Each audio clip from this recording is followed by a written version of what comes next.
मंगलमय मंगले करन वीतराग विज्ञान।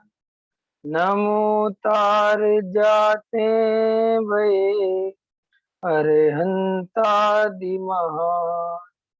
कर मंगल कर हो महा ग्रंथ करन के काज। जाते मिले समाज सब पावे निज पद राज। इस भव तरु का मूल एक जानौ मिथ्या भाव। ताको कर निर्मूल अब करिए मोक्ष उपाय। आत्मज्ञान ही ज्ञान है शेष सभी अज्ञान। विश्व शांति का मूल है वीतराग विज्ञान। वीतराग विज्ञान ही तीन लोक में सार। वीतराग विज्ञान का घर घर होए प्रसार। धर्म की रुचि वाले जी सर्वप्रथम क्या करते हैं, इस पे अपनी चर्चा चल रही है। कल भी वास्तव में अपन ने जो चर्चा ली थी कि राग द्वेष, ख्याल में है ना, मोह राग द्वेष, ये तीन चीजों के बारे में विशेष समझना है। पर द्रव्य से कोई संबंध जीव का नहीं है, ना सुख का संबंध है और ना दुख का संबंध है। इसलिए पर द्रव्य पे दृष्टि सुखी होने के लिए रखना ये भी अज्ञान है। और पर द्रव्य मुझे दुखी करता है, मैं पर द्रव्य के कारण दुखी हूँ, ऐसी मान्यता भी अज्ञान है मित्र।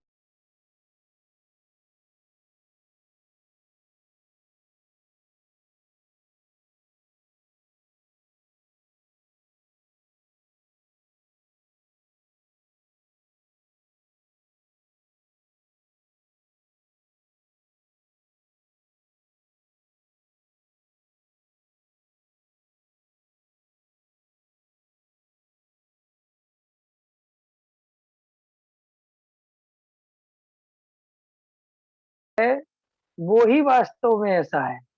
कैसा है कि पर द्रव्य में कुछ भी हेर फेर जीव नहीं कर सकता। पर द्रव्य में ग्रहण त्याग की बात ही नहीं है। माने हमें कोई भी अंतरंग में ये निर्णय में चाहिए कि सब पर द्रव्य से कोई संबंध नहीं है, किसी भी रूप में नहीं है। इसीलिए पर द्रव्य में कुछ त्याग करूं, ग्रहण करूं, ये करूं, वो करूं, सारी ताकत हमारी कहाँ लगी हुई है? सारी ताकत पर द्रव्य को अपने अनुसार परिणमन कराने में लगी हुई है। सारी ताकत पर द्रव्य में ही सुख दिख रहा है, पर द्रव्य में ही दुख दिख रहा है। पर द्रव्य सुख का कारण, पर द्रव्य दुख का कारण, पर द्रव्य की क्रिया में पाप, पर द्रव्य की क्रिया में पुण्य, पर द्रव्य की क्रिया में धर्म।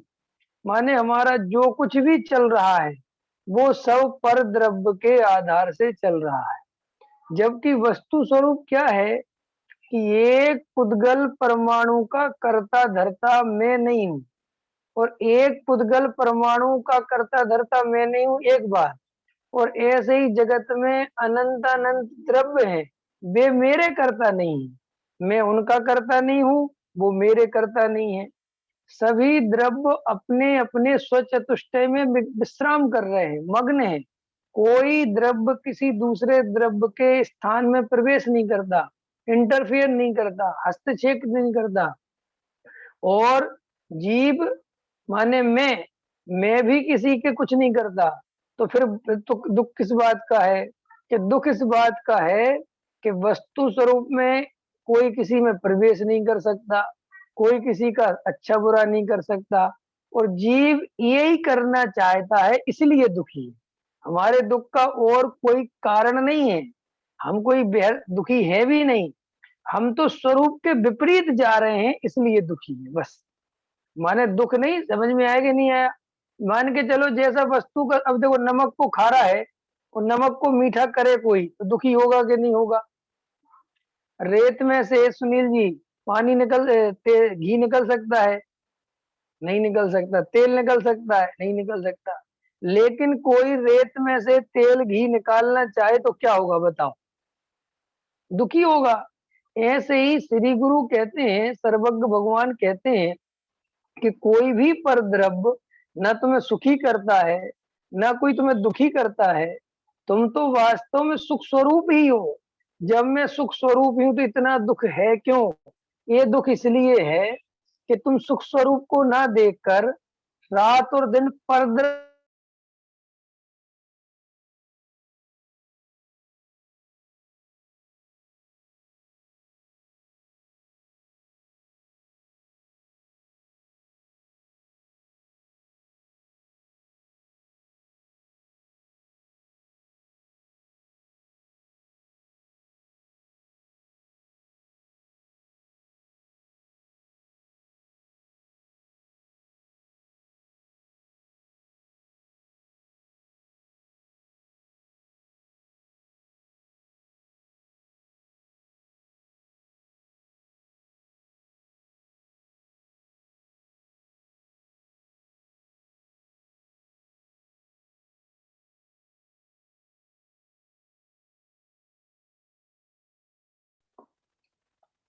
ये आज डिस्टर्ब क्यों हो रहा है समझ में नहीं आ रहा है।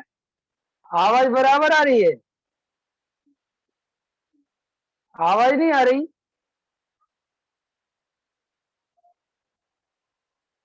आवाज कम आ रही है? आवाज नहीं आ रही? पंकज जी आ रही है आवाज?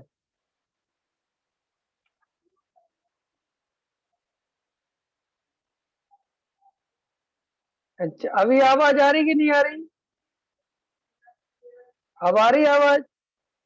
अब ठीक आ रही है आवाज? पता नहीं, कल वो तुम लोगों की आप कह रहे थे आवाज फट रही है, तो मैंने ब्लूटूथ लगाया। अब इससे पता नहीं डिस्टर्ब क्यों हो रहा है, समझ में नहीं आ रहा है, बार बार क्या चक्कर हो रहा है। चलो एक बार और देखते हैं। अगर अभी से अब की से डिस्टर्ब होगा तो फिर ब्लूटूथ हटा देंगे। बाकी डिस्टर्ब होना नहीं चाहिए, पता नहीं क्यों। अब आवाज आ रही बराबर? चलो, ध्यान रहे पर द्रव्य पर आत्मा का पुरुषार्थ नहीं चलता।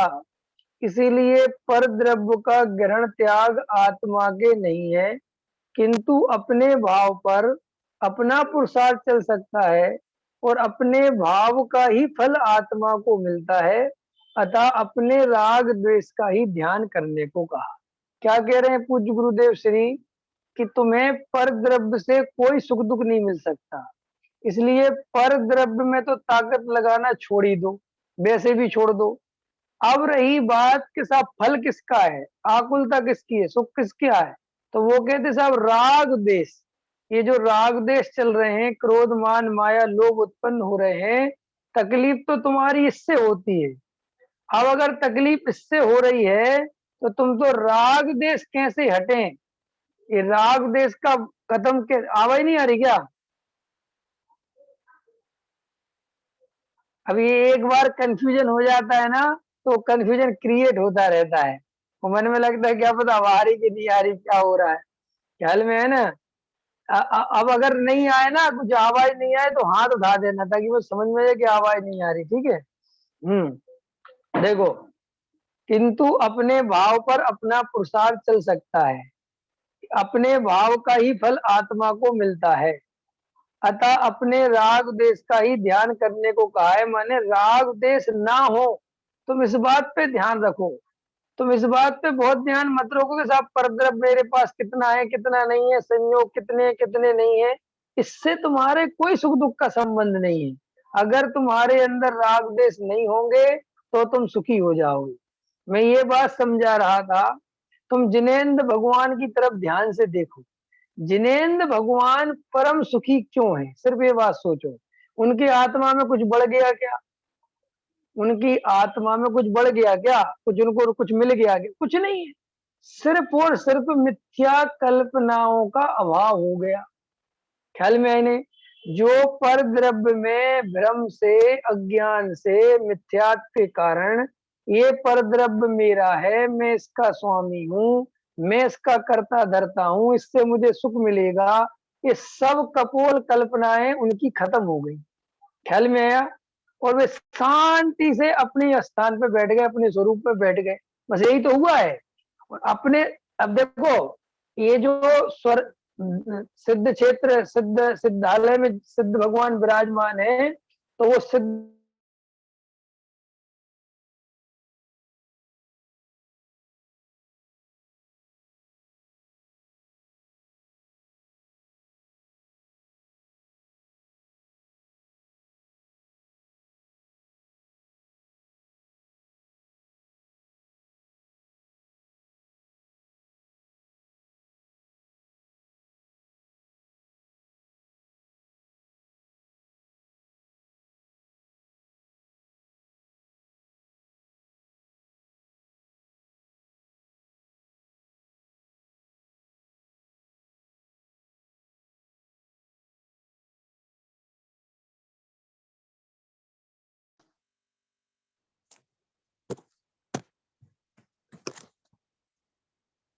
अब ब्लूटूथ हटा दिया मैंने।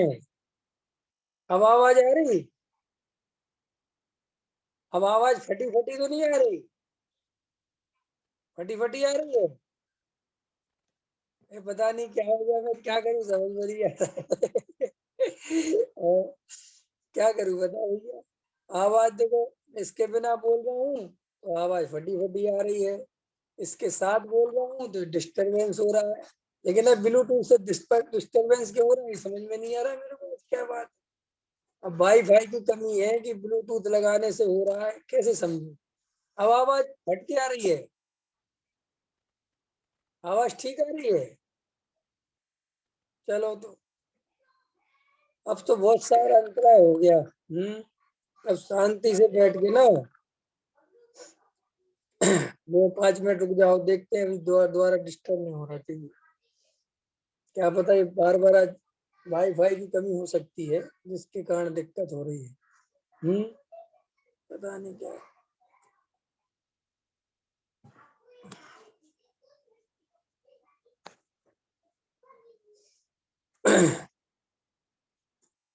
चलो आगे देखते हैं। ज्ञानी कहते हैं कि, पहले पढ़ लेता हूँ मैं पूरा।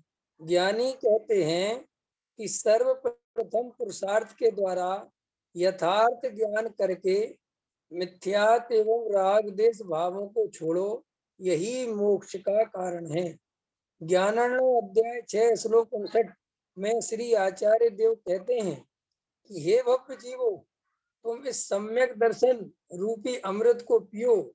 यह सम्यक दर्शन अनुपम सुख का भंडार है, सर्व कल्याण का बीज है और संसार समुद्र से पार उतरने के लिए जहाज है। एकमात्र भक्त जीव ही उसे प्राप्त कर सकते हैं। पाप रूपी पाप रूपी वृक्ष को काटने के लिए यह कुल्हाड़ी के समान है।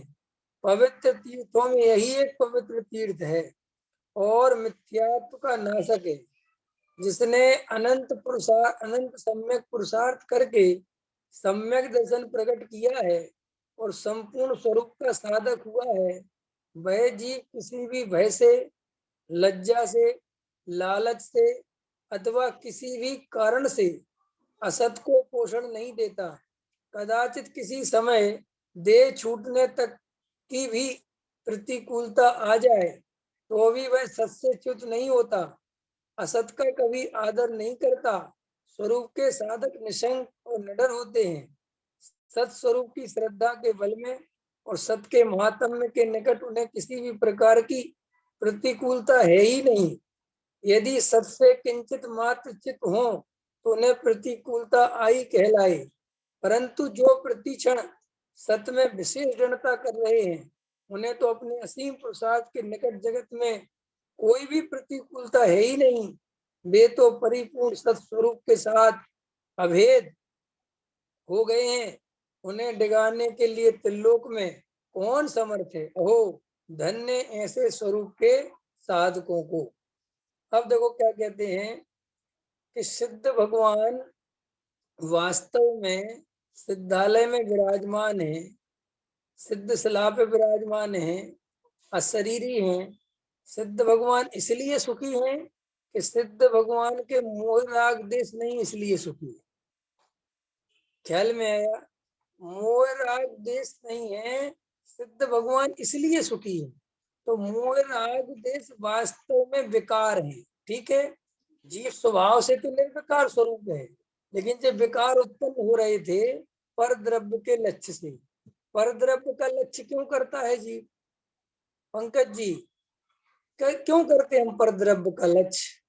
पर द्रव्य का लक्ष्य का कारण एक ही है कि हमारे अंदर ये मान्यता भरी पड़ी है कि पर द्रव्य से सुख मिलेगा।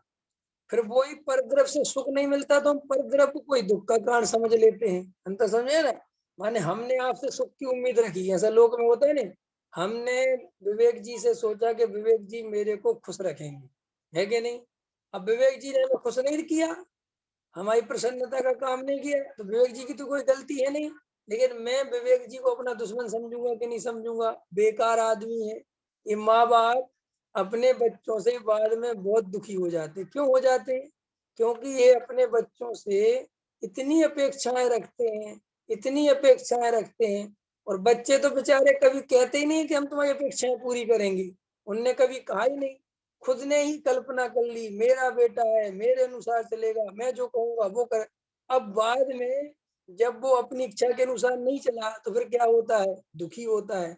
तो इस तरीके से पर द्रव्य में सुख की कल्पना करता है, वहां सुख नहीं होता तो द्वेष करता है, और अगर सुख होता है तो राग करता है।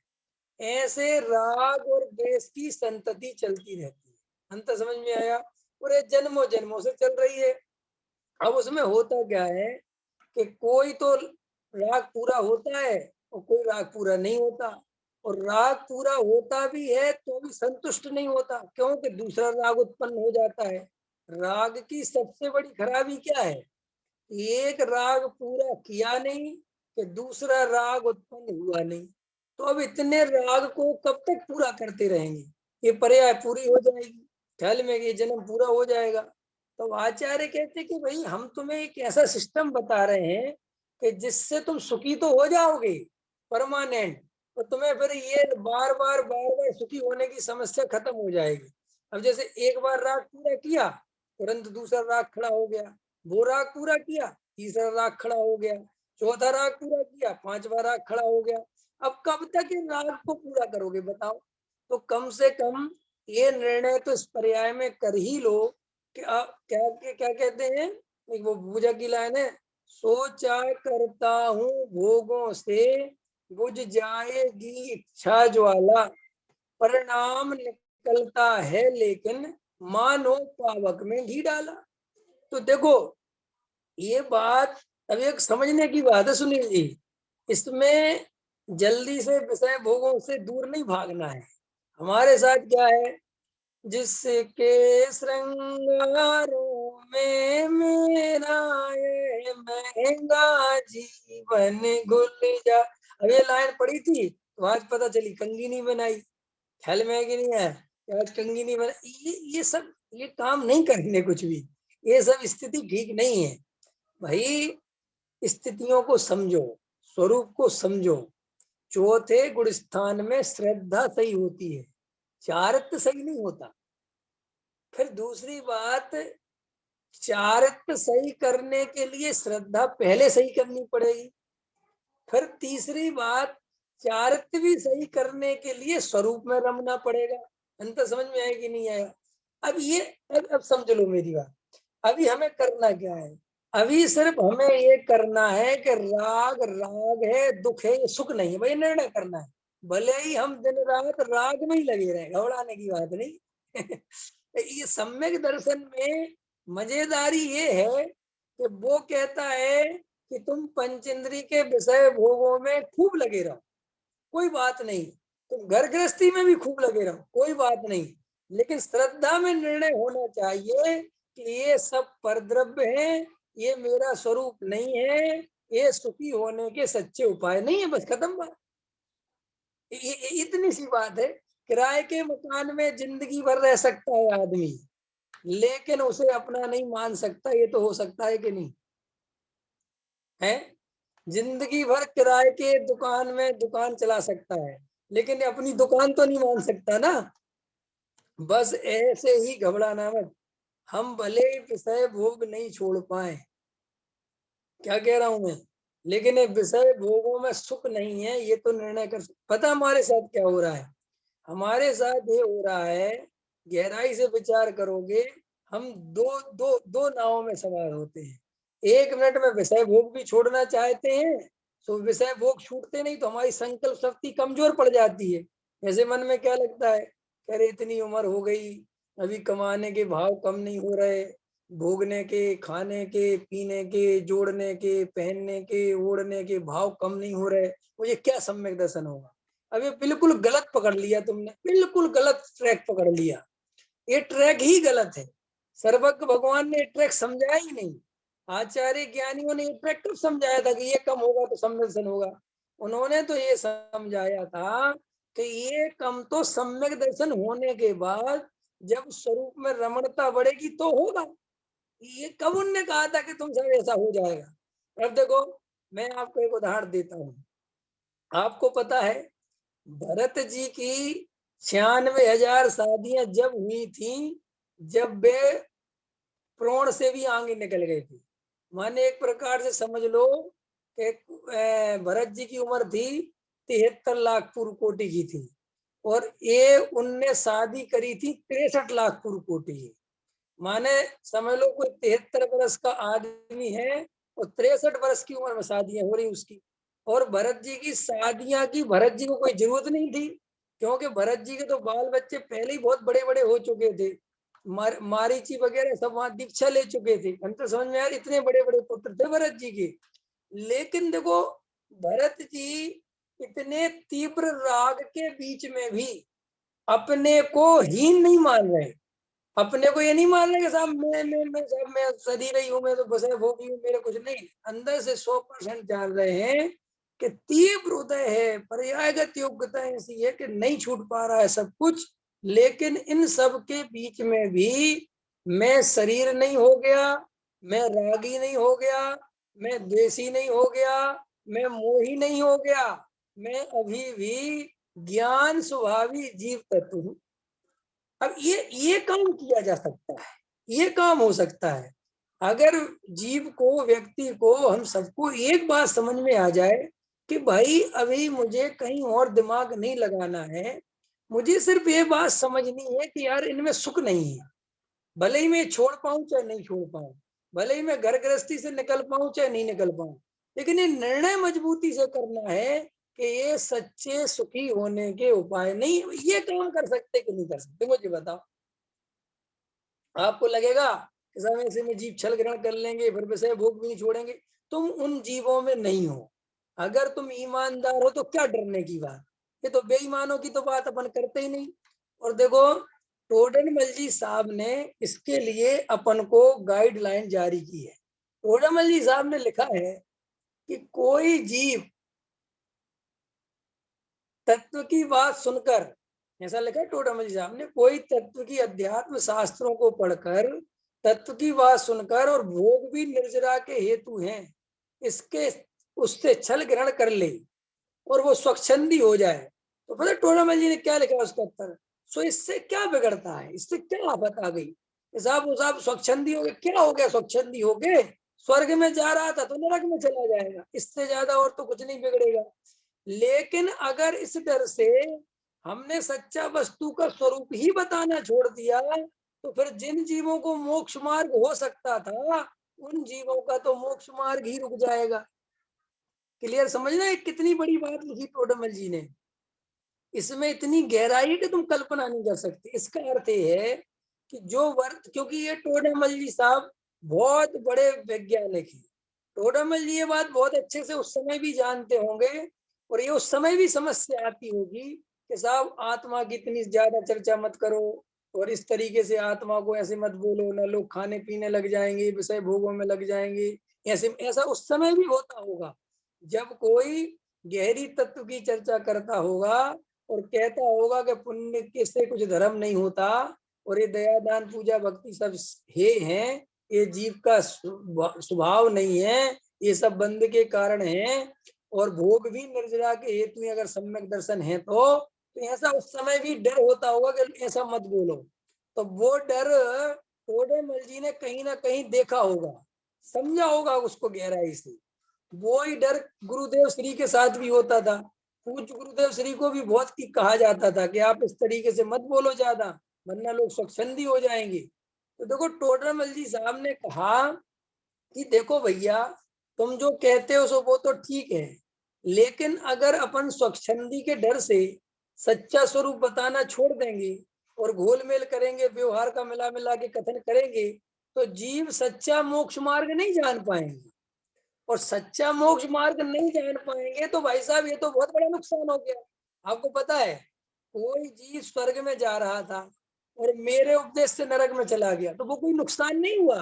ये तो चारों गतियां ही बराबर है, उसमें क्या दम है। लेकिन कोई जीव अगर मेरे निमित्त से सम्यक दर्शन ले जाए तो बहुत फायदा हो गया ना भाई। नहीं समझे आप? जैसे मान के चलो मैं प्रवचन कर रहा हूँ और 50 लोग प्रवचन सुन रहे हैं, 50 में से 5 लोगों को सम्यक दर्शन हो गया, समझ ना गहरी की बात, और 45 लोग नरक चले गए, समझ ना। तो भी भाई साहब बढ़िया काम किया। और एक आदमी प्रवचन कर रहा है, उसके 50 आदमी प्रवचन सुन रहे हैं और 50 के 50 स्वर्ग चले गए, लेकिन एक भी सम्यक दर्शन नहीं ले पाया, तो नुकसान हो।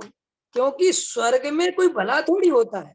और दूसरी बात समझो, मैं आज इस पे गहराई से विचार कर रहा था कि इसमें भी हमें गहराई से समझना चाहिए, अपने बारे में समझना चाहिए, दूसरे के क्या बारे में, कि हमें तो कभी भी स्वच्छंद होने का डर सताना ही नहीं चाहिए। हमारे जीवन में कोई स्वच्छंदपना हो ही नहीं सकता। हम जो वातावरण में पले पुसे हैं, हमारे जो डोज दे गए, हमें वैक्सीन दी गई है जो बचपन से, वो स्वच्छंद वाली वैक्सीन हो ही नहीं सकती हमारी, चाहे हम कितनी कोशिश कर लें। बुंदेलखंडी तो मर जाए तो भी स्वच्छंदी नहीं हो सकते बेचारे, समझ गए नहीं। वो तो बिल्कुल कुछ कर लें, कुछ ताकत लगा लें, वे नहीं मंदिर के बिना जी नहीं सकते, भगवान के बिना रोटी नहीं खा सकते, समझ गए ना। उनका नहीं चल सकता भैया। तो क्योंकि वो तो बचपन से बिल्कुल मार मार के समझ ना दवाई पिलाई जाती है। और फिर स्वच्छंदी पने के लिए भी क्या क्या अर्थ है स्वच्छंदी का, एक बात बताओ। आगम से चलो, ये बहुत इंपॉर्टेंट चर्चा है जो तुम्हें समझ में डर आते हैं लोग, स्वच्छंदी स्वच्छंदी माने क्या, चलिए तो ये समझना चाहिए। फिर दूसरी बात, हम अगर खाने पीने को स्वच्छंदी समझते हैं कि जब खाना पीना, तो भाई साहब मैं आगम से सिद्ध करने को तैयार हूं कि हम सब लोग जो वर्तमान में भोजन करते हैं वो किसी भी कीमत पे चौथे गुण स्थान से कम नहीं है। चौथे गुण स्थान में जैसा भोजन होना चाहिए वैसे ही भोजन करते हैं। देखो, अगर आगम से चलना है, आगम में उठा के तुम अपनी भावनाओं में बह के कुछ भी कहो, वो मेरे बस की नहीं है। लेकिन आगम में साफ साफ लिखा है, पंचदंबर पल और मध्य मास मधु, ख्याल में इनका त्यागी होना चाहिए सामान्य श्रावक, लिखा है।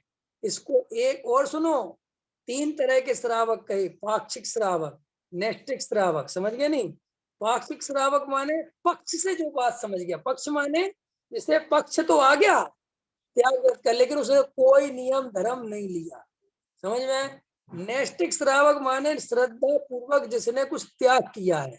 तो भाई साहब, हम लोगों में से ऐसा कौन सा है जो ऐसा मानता हो कि कुछ भी खाओ पियो मजे करो और खाने पीने से कुछ नहीं, भले ही हम खाना पीना नहीं छोड़े, भले ही हम अनछना पानी पिए, लेकिन ये तो हम भी मानते ना कि अनछना पानी हो सके तो नहीं पीना चाहिए। अंतर समझ में आया? ये तो नहीं कहते ना अनछना पानी पिए। अंतर मेरा कहना मतलब हम इस तरीके के विरोधी थोड़ी हैं। हम ये तो कभी नहीं कहते ना कि बाजार में खाना चाहिए, ये हम उसके पक्ष में हैं। हमें पक्ष तो यही है कि नहीं खाना चाहिए, चाहे छोड़ो और चाहे नहीं छोड़ो। तो श्री गुरु कहते हैं कि जो स्वच्छंद पने वाली बात है, तुम घबरा जाते हो स्वच्छंद। देखो, हमें देव शास्त्र गुरु की कोई भक्ति कम नहीं है। हम जिनेन्द्र भगवान को मानते हैं, हृदय से मानते हैं। ये जिनेन्द्र भगवान, आप वीतरागी हो, आप 3 लोक के नाथ हो, आपने वास्तव में वीतरागता को धारण किया है। ये जिनेन्द्र भगवान, ऐसी वीतराग दशा मेरी कब होगी? ऐसा हम में से कौन है जो नहीं मानती ये बात भैया? है ऐसे भाव किसको नहीं आते? सहमे आते हैं, इससे कोई बात ही नहीं है ना। और स्वच्छंदी माने होता है जो पर्याय में अपने को वीतरागी मान ले। जो पर्याय में अपने को भगवान मान लिए अर्थ होता है। तो ऐसा तो कोई मतलब ही नहीं है। तो फिर वो टोडामल साहब ने सब लिखा है, सब लिखा है का अर्थ है कही भाई टोडामल जी साहब तो तीनों प्रकार के भाषों की चर्चा कर रहे हैं, तो वे तो तीनों प्रकार के भाषों की चर्चा करेंगे। उसमें टोडामल ने साथ में ये भी लिखा कि तुम्हारे अंदर चेक करना कौन सा भाष चल रहा है, तो उसको दूर करना। ऐसा थोड़ी लिखा टोडामल जी ने कि तुम्हें सब बेच चल रहा है। उन्होंने तो सीधा लिखा कि देखो भाई हम तो स्वरूप बता रहे हैं, ऐसा ऐसा स्वरूप है, ऐसे ऐसे जीव हो जाते हैं, ऐसा ऐसा जीव की दशा हो जाए, सब लिखा टोड़ा। करणानियोग का विधि विधान पढ़ो, चरणानियोग का विधि विधान पढ़ो, प्रथमानियोग का विधि विधान पढ़ो, सब बातें लिखी हैं। टोडामल जी साहब ने द्रव्यानियोग के विधि विधान में बात कही कि भाई सर्वप्रथम तो जीव को द्रव्यानियोग के माध्यम से वस्तु का स्वरूप समझकर सम्यक दर्शन ही लेना चाहिए, उसके बाद व्रत ग्रहण करना चाहिए। फिर उसमें लिखा टोडामल जी ने कि कुछ अपवाद वाले भी जीव होते हैं, पहले व्रत ले लेते हैं सम्मेसन, तो बोले उस वो अलग बात है, लेकिन अगर कुछ क्लियर वस्तु समझी जाए तो सबसे पहले सच्चा वस्तु का स्वरूप ही समझना चाहिए। इसमें क्या कि साहब हम प्रथमानियोग सुने कि नहीं सुने, चरणानियोग सुने कि नहीं सुने, करणानियोग सुने कि नहीं सुने, मैं उसके लिए फिर कहता हूं कि भाई तुम्हारा सच्चा वस्तु का निर्णय हो तो तुम सब सुनो, और अगर तुम्हें निश्चय और व्यवहार का ज्ञान नहीं हो और तुम इमोशनल हो जाते हो और प्रथमानियोग के माध्यम से, चरणानियोग के माध्यम से, करणानियोग के माध्यम से अगर कर्ता कर्म की भूल करने लगते हो तो तुम्हारे लिए वो अनर्थकारी बन जाएगा। अंत समझ में आया। टोडामल जी ने ये भी लिखा कि साहब प्रथमानियोग किनको पढ़ना है, टोडामल ने बहुत अच्छा लिखा, तो सब लिखा है टोडामल ने, सम्य दर्शन होने के बाद ये करना। फिर टोडामल साहब से लिखा कि साहब प्रथमानियोग में ऐसे कहानी किससे लिखे हुए हैं, तो क्यों लिखे हुए हैं, तो टोडामल ने लिखा जिनकी बुद्धि बिल्कुल कमजोर है, जिनको कोई बात समझ में नहीं आती, जो भयंकर रागी हैं, जिनको राग की बातों में ही मन लगता है, ऐसे जीवों को राग की कथाएं सुनाकर वीतरागता समझाई जाती है, ऐसा लिखा। तो अब समझ में नहीं आई तुम्हें कि भाई हमें जब डायरेक्ट तत्व समझ में आ रहा है और हमारी तो आत्मा की बात सुनने में मजा आ रहा है, तो हम साथ में बतेसा क्यों लगाएं? नहीं समझ में आया। जब हम कड़वी दवाई डायरेक्ट खा सकते हैं और प्रयोजन तो दवाई खाना है, बतेसा खाना तो नहीं है ना, और हम बतेसा के बिना दवाई खा सकते हैं, तो हम बतेसा में टाइम बर्बाद क्यों करें, उसके अंदर दवाई क्यों डालते फिरे? नहीं समझ आया। हाँ, जो अबोध बालक हैं जिनको कड़वी दवाई नहीं खा सकते उनको बतेसा में धर के दी जाती है, और बतेसा में धर के भी दी जाती है तो वहां पर भी जरूरी नहीं है वो दवाई खा ले। क्यों? क्योंकि वो बतेसा बतेसा गप कर लेगा और दवाई को थू कर देगा, जो कड़वा कड़वा लगेगा वो हटा देगा। ऐसे ही बहुत सारे होते हैं। वर्तमान योग में सारी कहानियां याद हैं, सीता जी ऐसी हुई, लक्ष्मण जी ऐसे हुए, भरे हुआ फिर वो हुआ, भरे हुआ फिर वो हुआ, भरे हुआ, ये सब कहानी याद है। लेकिन अंत में उन्होंने वेद ज्ञान किया, तत्व विचार किया और मुनि दीक्षा धारण करी, वो बात खत्म ही हो गई। उसमें बिल्कुल 2 लाइनों में खर्च हो गया। होता है कि नहीं होता? जो मूल बात आनी थी वो 2 लाइन में खत्म हो गई, और वो दुनिया भर की बात चली आ रही है, वो 4 दिन से चल रही है? तो श्री गुरु कहते हैं कि तुम्हें आगम पढ़कर भी घबराने की जरूरत नहीं है अगर तुम ईमानदार हो तो। वे तो सब गाइडलाइन लिखी हुई है ना। जैसे आप बिना हेलमेट के गाड़ी चढ़ाते हो तो आपको 1000 रुपए का जुर्माना है, आप पॉल्यूशन नहीं रखते हो तो आपको 3000 रुपए का जुर्माना, ऐसा लिखा रहता है कि नहीं लिखा रहता? उनके सब नियम कायदे लिखे, तो तुम्हें डर क्यों नहीं लगता? अरे भाई हमारे पास तो सब है, सब इतनी शक्ति से लिखा हुआ है कि वहां ऐसी शक्ति नहीं दिखाएंगे तो कौन समझेगा। ऐसे ही चरणान योग आदि में, करणान योग आदि में, प्रथमान योग आदि में इसी तरह का वर्णन चलता है। चरणान योग में तो साफ साफ है, नरक आदि का भय दिखाते हैं, स्वर्ग आदि का लालच देते हैं और त्याग कराते हैं, सीधा है चरणान योग का प्रयोजन। तो वहां ठोडा साहब ने खुद लिखा कि एक कसाय छुड़ाकर दूसरी कसाय में लगाना ये कोई धर्म नहीं है, लेकिन चूंकि जीव ही ऐसा है कि वो कमजोर है ना, वो तत्व ज्ञान तो समझता नहीं, स्वरूप समझता नहीं, तो उसको कम से कम बड़ा पाप छुड़ाकर छोटे पाप करने की प्रेरणा देती है, ऐसा लिखा हुआ। बहुत गजब का है, समझने लायक लिखा हुआ है। कोई उसमें लोग उठा उठा के लेके आते हैं, तो साहब देखो टोडा में लिखा बहुत सावधान रहना, ये रहना। अरे भाई किसके लिए लिखा है टोडा में सावधान रहना? ये जो जीव तत्व सुने ही नहीं रहे, वस्तु स्वरूप समझे ही नहीं रहे, जिनको कोई तत्व की खबर नहीं है, टोडामली साहब ने क्या क्या लिखा पता? शास्त्रों में उन जीवों की भी प्रशंसा की जाती है जो जीव मुसीबत पड़ने पर कुगुरु कुदेव कुशास्त्र के तो नहीं गए, और सच्चे देव शास्त्र गुरु से ही विनय विनती करने लगे, तो महाराज हमारा दुख हर लो। ख्याल में तो बोले साहब ये तो ठीक बात नहीं है, बीतरागी भगवान के सामने ऐसी बातें करते हैं। तो उन्होंने लिखा कि वो कुगुरु कुदेव कुशास्त्र के नहीं गए, सो इतनी अच्छी बात है, इसके लिए उनकी शास्त्रों में प्रशंसा की गई। सो इस अपेक्षा से कोई सच्चे देव शास्त्र गुरु से याचना करने लगे तो ये बात ठीक नहीं है। ख्याल में है कि नहीं है? माने आप समझ नहीं सकते कि भाई कौन सी परिस्थिति में किस चीज की प्रशंसा की जा सकती, होता है कि नहीं होता है? है होता है। हम सब लोग में व्यवहार में करते हैं कि नहीं करते हैं, और सब समझते हैं कि यार भैया ये इसकी इतनी प्रशंसा कर दो, कम से इतना तो बढ़िया है। हमारा बेटा फेल होने की हमें 100% उम्मीद थी, लेकिन वो पास हो गया, तो अपन फिर उसको कहेंगे यार तू इसकी भी मिठाई खा के कम से कम पास तो हो गया, मैं तो 100% सोच रहा था कि तू फेल होगा। ऐसा होता है कि नहीं होता है? अब कोई कहे कि बताओ पास होने की मिठाई खिला रहे हैं इसका बाप, तो हम तो कल से भैया ज्यादा पढ़ाई नहीं करेंगे, हम भी पास हो। तो ये तो समझाने के लिए नहीं किया। तो इस तरीके से हमें तो वही ईमानदारी से अभी वस्तु का सच्चा निर्णय करना है।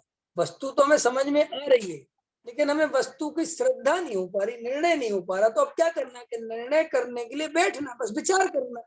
इसमें कुछ है ही नहीं सब। मतलब अपने को ऊपर सिर पे कोई भार नहीं लो कि हम अयोग्य हैं, हम इतना राग क्यों आता है, हम इतने भाव क्यों बिगड़ते हैं, कुछ नहीं है। हमसे ज्यादा भाव सम्यक दृष्टि के बिगड़ते हैं, हमारे तो कुछ भी नहीं बिगड़ते। ख्याल में आया कि नहीं आया? लेकिन सम्यक दृष्टि के बिगड़े हुए भाव भी उसका कुछ नहीं बिगाड़ सकते, क्यों? उसके पास सम्यक दर्शन है। समझ में आया ना? और मिथ्या दृष्टि के सुधरे हुए भाव भी उसका कुछ नहीं सुधार सकते, क्योंकि उसके पास मिथ्या दर्शन है। इसलिए भाई सम्यक दर्शन इंपॉर्टेंट चीज है। सब कुछ है सम्यक दर्शन।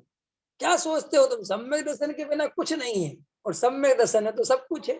ये तो आचार्य कुंद कुंद देव की घोषणा है ना, दर्शन मूलो धम्मो, दर्शन मूल है, जड़ है, इसके बिना कुछ हो ही नहीं सकता। इसलिए आप वास्तव में जड़ के बिना वृक्ष की कल्पना नहीं कर सकते, ऐसे ही दर्शन के बिना ज्ञान और चारित्र की कल्पना नहीं कर सकते। और सुनो, क्या गजब का आनंद देने लायक बात है कि सम्यक दर्शन करने के लिए कहीं कुछ नहीं जाना है, सिर्फ विचार करना है। और विचार क्या करना है? विचार करना भी कोई बड़ी चीज नहीं है, सिर्फ गहराई से देखना है, ये पर द्रव्य मुझे सुखी बना सकते हैं क्या? अगर बना सकते हैं तो अभी तक क्यों नहीं बनाया? इनमें इतनी ताकत लगाने लायक नहीं। ताकत माने इतना उपयोग लगाने लायक नहीं। ताकत, जीव की ताकत कौन सी है सुनील जी? जीव की ताकत कौन सी है सुनील जी, पंकज जी? यस, उपयोग। ये वाली ताकत नहीं लेना। सुनीता जी समझ में आ रहा कि नहीं आ रहा है? उपयोग। तो पर द्रव्य में जो इतना उपयोग जा रहा है, तो श्री गुरु कहते हैं कि भैया क्यों लगा रहे इतना उपयोग, वहां मिलेगा क्या? क्या मिलेगा? कुछ नहीं मिल रहा। तो इससे अच्छा वो उपयोग आत्मा में लगाओ ना, कम से कम आत्मा में लगाओगे तो अनंत सुख मिलेगा, और पर द्रव्य में लगाओगे तो कुछ भी नहीं मिलेगा और अनंत सुख मिलेगा। तो इतनी कितनी क्लियरिटी करनी है, इतना काम करना है अपने को कि जो सच्चा वस्तु का स्वरूप है, एक द्रव्य दूसरे द्रव्य का कुछ करता धरता नहीं है। शरीर आत्मा अलग अलग है। राग देश मोह विकार वर्जित, ध्यान आत्म लीन। ये मोह राग देश विकार है, ये वर्जना है, ये अपने स्वरूप में प्रवेश नहीं करने, ये अपना स्वरूप नहीं है, इनका निषेध आना चाहिए। ज्ञानानंद स्वभावी जीव तत्व का हुंकार आना चाहिए, अहोभाव आना चाहिए, ये मेरा स्वरूप है। इस तरीके से दो चार ही काम है, बस इन पे अपने को ध्यान लगाना है। अपने आप ध्यान घटित होगा, अपने आप आत्मानुभव मिलेगा, सम्यक दर्शन होगा, सच्चा सुख, अनंत अनुबंधी इत्यादि कसाय का अभाव होगा। और कोई विधि है ही नहीं, एक ही विधि है, बार बार शांति से बैठ के तत्व विचार करना। और तत्व विचार गारंटी से कर सकोगे अगर ये बात समझ में आ जाएगी कि पर द्रव्य मुझे सुखी नहीं बना सकता। क्यों? कि हमें जब ये लगता है कि परद्रव्य हमें सुखी बना सकता है, तो हमारी ताकत फिर उसी उसी में लगी रहती है बहुत ज्यादा। अंतर समझ में आया? बहुत मतलब मुझे कहना नहीं चाहिए। देखो, आप संसार का स्वरूप देखते हो ना, आप लोगों में मैंने खूब देखा, लोगों को लड़कियों की उस टाइप की चिंता नहीं होती जिस टाइप की लड़के की चिंता होती। क्यों नहीं होती? लड़कियों में सिर्फ एक ही बात है, सब शादी करनी है, पढ़ाई घर चलिए, नहीं कोई बात नहीं, सब अपना देखेंगे। लेकिन लड़का तो भैया ये तो यहीं रहना है, इसका तो सारा, तो उसकी पढ़ाई की अलग टाइप की चिंता, उसके जीवन की अलग टाइप की चिंता, पूरी लंबी चिंता है उसकी। और एक लड़की की लिमिट तक चिंता है, तो 24-25 वर्ष बाद शादी कर देंगे, बात खत्म हो गई। तो देखो, जहां हमारा सुख हमें जितनी लिमिट दायरे में दिखता है, हमारा उपयोग भी फिर उतना ही जाता है। ऐसे ही श्री गुरु कहते हैं, अगर तुम्हें देखो, भरत जी भरत जी 96,000 शादियां और 6 खंड के राजा होने पर भी मर्यादा में है। क्या कहा मैंने? 96,000 शादियां और 6 खंड के राजा, तो भी मर्यादा में। कि मर्यादा में क्यों है? कि बस जितना दिख रहा है फिर इतना ही है, इसके अलावा अलग से वासना नहीं है। और हमारे साथ क्या है कि भले ही खंड एक नहीं है, भले ही पत्नी एक है अथवा एक भी नहीं है, लेकिन कसाई इतनी लंबी है कि हमारा बस चले तो हम तो विदेश क्षेत्र की भी जमीन हड़प लें। कल मैंने पढ़ा, ये कोई बॉम्बे में, कहाँ, हाँ, गुजरात का उद्योगपति है, सूरत का। उसने अपनी 2-3 महीने की बच्ची है उसकी, उसके लिए चांद पे जमीन खरीदी। तो कल कोमल सुना रही थी हमें कि चांद पे जमीन खरीदी। तो हमने प्रश्न किया कि पहले ये बताओ बेची किसने? माने उसको उसका बेचने वाला कौन है? पहले ये तो बताओ, जिसने चांद पे हक जमा लिया कि चांद हमारा, उसकी जो है ना कटिंग हम करेंगे, इसके प्लॉट हम काटेंगे, और 1 एकड़ का प्लॉट बेच दिया। मैंने कहा ये बहुत अच्छा धंधा है भाई, मैं सूरज पे हक जमा लेता हूँ, मैं वहां की जमीन बेच देता हूँ। और लोग खरीदने वाले भी है कि नहीं? बोलो। तो अभी ऐसी ऐसी कल्पना चलती है। अब भरत जी ने भी चांद पे जमीन खरीदने की नहीं सोची होगी, है कि नहीं? भरत जी भी सोचते होंगे भाई लिमिट में रहो, दायरा इतना ही है। लेकिन ये मिथ्या दृष्टि का बस चले तो ये तो स्वर्ग की जमीनें भी खरीद लेगा, वहां पर भी हक जमा लेगा, ये अंतर है। इसलिए तो मैं कहता हूं, हम लुट रहे हैं मुंगेरी लाल के सपनों में, हाथ में कुछ नहीं है। हमारी तो जिंदगी सपनों में बर्बाद हो ही जा रही, हकीकत में कुछ नहीं है। लेकिन सपने इतने जबरदस्त देखते हैं कि भरत जी भी अगर सोचते होंगे कि यार सपना देखना हो तो मिथ्या दृष्टि के देखो, ख्याल में है कि नहीं? चक्रवर्तियों को फेल कर दे, तीर्थंकरों को फेल कर दे, बड़े बड़े राजा महाराजाओं को फेल कर दे, इसके सपनों की कोई कल्पना नहीं कर सकते है। ऐसा लोग में देखा होगा ना तुमने, हम जितनी बातें नहीं सोच पाते, हमसे ज्यादा वो आदमी सोच लेता है जिसके पास वो चीज नहीं है। देखा तुमने कभी? ऐसा अपन मान लो अपने अपने वर्कर है, अपने यहाँ लड़के का, वे कहते हैं अरे भाई साहब आपको समझ में नहीं आता, आप इस चीज को ऐसे ही रखते हो, इसको ऐसे करो ऐसे करो ऐसे। अरे गजब हो गया ऐसा, हम इतना हम तो सोचते ही नहीं, और उसके पास वो मोबाइल नहीं है और वो हमसे ज्यादा सोच रहा है। लेकिन यह अनंत अनुबंधी कैसा है, यही तो जबरदस्त है। ऐसे ही हमारे पास विषय भोग कुछ नहीं है, कोई दम ही नहीं है। मैं तो कहता हूँ सबसे बड़े त्यागी अपने ही है, लेकिन उनकी कल्पना में जीवन जा रहा है। समझिए ना, ऐसा बनवाएंगे, ऐसा करेंगे, ऐसा करेंगे, लड़के की शादी तो ऐसा करेंगे, बस पागल चल रहा है, इसी से उपयोग खा रहा है।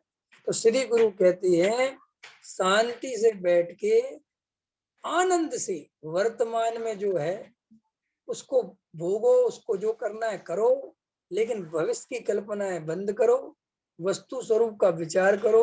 भूख लगती है रोटी खा लो, लेकिन रोटी के बारे में बहुत ज्यादा सोचो मत। अंतर समझ में आया क्या बात कह रहा हूं मैं? बढ़िया से बढ़िया तुम्हें साड़ी पहननी ले आओ और पहनो, लेकिन उसकी कल्पनाओं में समय बर्बाद मत करो। तो बढ़िया कपड़े पहनने फटाफट जाओ ले आओ और पहन लो, उसकी प्लानिंग मत करते फिरो, कोई दम नहीं है। हमारा बहुत सारा जीवन इन्हीं चक्रों में चला जाता है, हमें विचार ही नहीं कर पाते यार। उपयोग हमारा इतना मुफ्त का थोड़ा ही है कि हम जो 2 घंटे इसकी कल्पना में बर्बाद कर दें। ख्याल में है कि नहीं आया भाई, ये तो हमारी कीमती उपयोग है। हमें भूख लगी फटाफट भोजन लाओ, और हम भोजन के बारे में पहले सोचो, ये लाओ वे बनाओ, अरे इतनी वही बुद्धि नहीं लगा सकती। इसलिए देखो मुनिराज खड़े खड़े भोजन करते हैं, कि बैठ के क्यों नहीं करते, कि भाई इतना टाइम नहीं है हमारे पास कि हम बैठ के शांति से थाली में रोटी खाएं। कोई थाली वाली में दोष नहीं लगता मुनिराज को घबराना में। ये सब इतनी सी बात है कि हमें इतना टाइम नहीं है और हमें इतना शांति से भोजन नहीं कर, क्योंकि हमें आत्मा का भोजन करना। ख्याल में आ गया ना। और इसलिए अगर हम थाली में करेंगे तो फिर थाली में कोई झंझटें खड़ी होंगी, अब 2 और ले लो और शांति से लो और अभी बैठो और क्या है, फिर 2 की 4 बातें होंगी, 4 की 6 होंगी, 6 की 18 होंगी, ना देखेंगे ना भोंकेंगे। जब खड़े नहीं रहेंगे, बैठेंगे नहीं तो तुमसे बोलेंगे क्यों, वो बैठ गए। अब देखो आजकल ऐसा होता है ना, वो भोजन कराएंगे फिर बैठा लेंगे, फिर उनके बढ़िया फिर बातें चीतें चालू हो जाएंगी। तुम्हारे घर में कितने आदमी हैं, सबको बुलाओ, सबको लेके आओ, अब भैया सबको बुलाओ। तो ऐसा वास्तव में श्री गुरु कहते हैं कि उपयोग बर्बाद नहीं करना। क्या कहा मैंने, उपयोग बर्बाद नहीं करना, व्यर्थ की कल्पनाओं में जीवन मत गवाओ।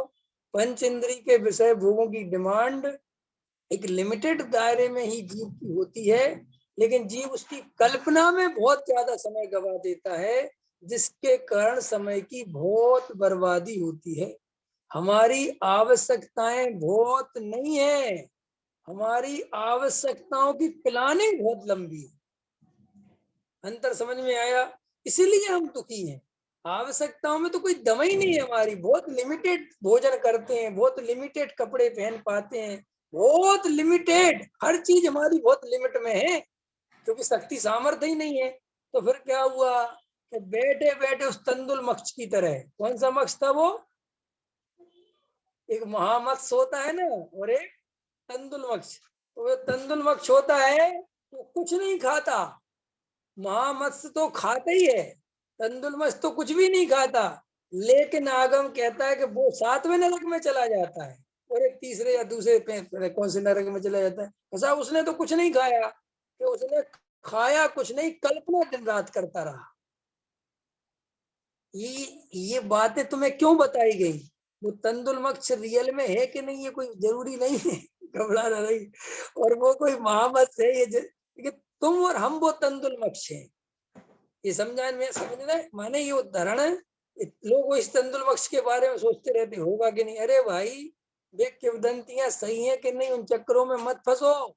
लेकिन वे उदाहरण जो समझाए गए हैं वो हमारे लिए समझाए गए हैं कि ऐसी कल्पनाएं मूढ़ जन नित्य ही करें। तो वे कल्पनाएं मत करो, शांति से 2 रोटी खानी खा लो। दिमाग में ये नहीं कि सुबह से पूछते फिर रहे हो कि क्या खाएंगे क्या बनाएंगे, ये व्यर्थ की बात। अंत जो बना सको, ये भोजन में बहुत उपयोग जाते हैं, इनको बचाने की सोच नहीं। ख्याल बहुत सारे काम आप करोगे तो आपके उपयोग बचेंगे। मैं तो हमेशा कहता हूँ भोजन की एक लिस्ट बना लो, टांग लो रसोई में, सोमवार को ये, मंगलवार को ये, बुधवार को ये, गुरुवार को ये, बृहस्पतिवार को टेंशन फ्री। उससे बिल्कुल विकल्प नहीं, आप बचोगे विकल्पों से। देखो जितने बड़े बड़े भोजनालय चलते रहते हैं ना, उनमें सब सेट होता है, इस दिन ये बनेगा, इस दिन ये बनेगा, सिरदर्दी। और ऑप्शन में लिख देते हैं कि ये सब्जी अगर गलती से नहीं हो तो फिर ये बनेगी, और तीसरा ऑप्शन भी लिख दो कि दोनों नहीं हो तो तीसरा फिर दाल बनेगी, बात खत्म हो गई। अब आपके विकल्प भी खत्म, हमारे विकल्प भी खत्म। तो इस तरीके से उपयोग को बचाओ। हम भोजन के त्याग में लगे हुए हैं, मुझे पता ही नहीं कि उपयोग। अब देखना आज अष्टमी है, वो क्या होता है, अष्टमी में हरी नहीं लेंगे, और भी कई लोग रहते हैं वो आज रसी नहीं लेंगे, आज हम नमक नहीं लेंगे। अब देखना नमक नहीं लेना, तो नमक नहीं लेना ये बात तो तुम्हारी समझ में आ गई, लेकिन नमक नहीं लेना तो फिर क्या क्या लेना, इसमें कितना उपयोग जा रहा है, बाप रे बाप। किसमिस की सब्जी बनाए कि नहीं बनाए, ऐसी बनाए, ये क्या क्या दिमाग चल रहा है। और फिर विकल्प रोना है, अब खाया जाता नहीं, अब जबरदस्ती खाना पड़ रहा है, सो वो मन का भी नहीं लग रहा है, और बेविकल्प अलग चल रहे हैं। तो फिर हम रोना खाए नहीं कि हम त्याग करें नहीं, त्याग उसे कहते हैं जिसमें कुछ फर्क ही नहीं पड़े, तब त्याग है ना। अरे तुम इतने परेशान हो रहे थे, वो त्याग थोड़ी हुआ। संकल्प विकल्प नहीं हो, इसी के लिए तो त्याग हुआ था। और ये तो संकल्प विकल्प और ज्यादा हो गए, तो ये त्याग हुआ कि असंयम हो गया? नहीं समझ में, ये बात हमें समझ में नहीं आती। सबके दिमाग में बैठा रहता है, नहीं नहीं इतना तो करने, क्या करना चाहिए? त्याग काय के लिए किया जाता है कि भाई हमें विकल्प नहीं चाहिए, और विकल्प नहीं चाहिए माने जो मिल गया वो खा लिया, और नमक नहीं मिला तो हमें तो बिल्कुल आज स्वाद की जरूरत नहीं है, कोई हमें पता ही नहीं चला। इतना आनंद में जीव रहे तब मजा है? और आनंद समझना हो तो हम समझा देते हैं। अभी तुम्हारी 1 करोड़ की लॉटरी लगी हो, काय की लॉटरी लगी हो, जल्दी बोलो विवेक जी, कितने की लगवाऊं? 1 करोड़ की। फिर भाभी ने तुम्हें मूंग की दाल बनाई हो और उसमें नमक भी नहीं डला हो, तुम्हें कुछ पता नहीं चलेगा, तुम्हें करोड़ ही करोड़ का स्वाद आता रहेगा। बस कल आने अपना तो माल, कल मिलना भाई साहब, क्या शेयर खरीदा मैंने यार, मजा आ गया। देख लो तुम्हें रोनीदार पता चली, पता चली नहीं चली। बस ये है व्रत, ऐसा व्रत है कि आत्मा का इतना आनंद आ रहा है भाई साहब कि न रोना ना मीठा ना फीटा, कुछ पता नहीं चल रहा, बस आनंद ही आनंद बह जा रहा है। तब है आनंद। ये कैसा आनंद है कि आज से चिंता हो गई कि कल अष्टमी है यार भैया, ये किसे माथे पे सल्ल पड़ रही है? ऐसे ही जिनको सल्ल पड़े वे कल से हरी भरी लेना चालू कर दे। समझ में आगे नहीं समझ विकल्प नहीं रखना, कोई फायदा नहीं है, सब बेकार की बात है, झंझटें सब।